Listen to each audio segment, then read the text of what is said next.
સુરતના ઉલપાડ અને 84 તાલુકાના ગેરકાયદેસર રીતે કબજો, સ્થાનિક ખેડૂતોને હાલાકી ભોગવવાનો વારો આવ્યો। ગુજરાત પ્રદેશ કોંગ્રેસ મહામંત્રી દર્શન નાયકના ગંભીર આક્ષેપ। 4039 હેક્ટરમાં ઝીંગા માફિયાઓએ કબજો કર્યો। સરકારી જગ્યા ઉપર ઊભા કરાયેલા ઝીંગા તળાવ કેમ નથી તોડાતા?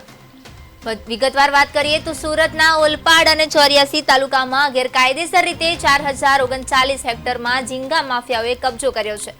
ઝીંગા તળાવના કારણે સ્થાનિક ખેડૂતોને હાલાકી ભોગવવાનો વારો આવ્યો છે। ત્યારે ગુજરાત પ્રદેશ કોંગ્રેસ મહામંત્રી દર્શન નાયકે સરકાર પર ગંભીર આક્ષેપ કર્યા છે કે રાજ્ય સરકાર સરકારી જમીન પર કબજો કરે ત્યારે બુલડોઝર કે પછી લેન્ડ ગ્રેબિંગનો ગુનો દાખલ કરશે।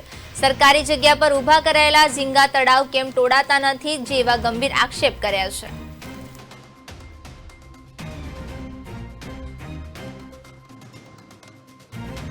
ઉલપાડ અને 84 તાલુકાની સરકારી જમીનો ઉપર લગભગ 1,34,39,39 ચોરસ મીટર જમીનો ઉપર એટલે લગભગ 4,039 હેક્ટર જમીનો ઉપર જેની કિંમત 10,000 કરોડ રૂપિયાની થાય છે।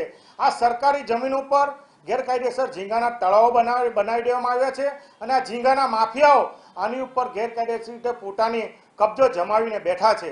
આ અંગેની વારંવાર ફરિયાદ ઉલપાડ તાલુકાના 84 તાલુકાના ખેડૂતો હોય, સ્થાનિક આગેવાનો હોય, સરપંચ હોય, રાજકીય આગેવાનો અને અમો દ્વારા પણ વારંવાર એ મામલતદાર હોય, કલેક્ટર હોય, રાજ્ય સરકાર હોય એને વારંવાર કરવા છતાં પણ આ ખાડા કાન કરવામાં આવે છે। કારણ કે સીધી રીતે આ અધિકારીઓ, પદાધિકારીઓ અને મંત્રીઓ આની સાથે સીધી રીતે સંકળાયેલા છે અને કરોડો રૂપિયાના હપ્તા આના મારફત જાય છે।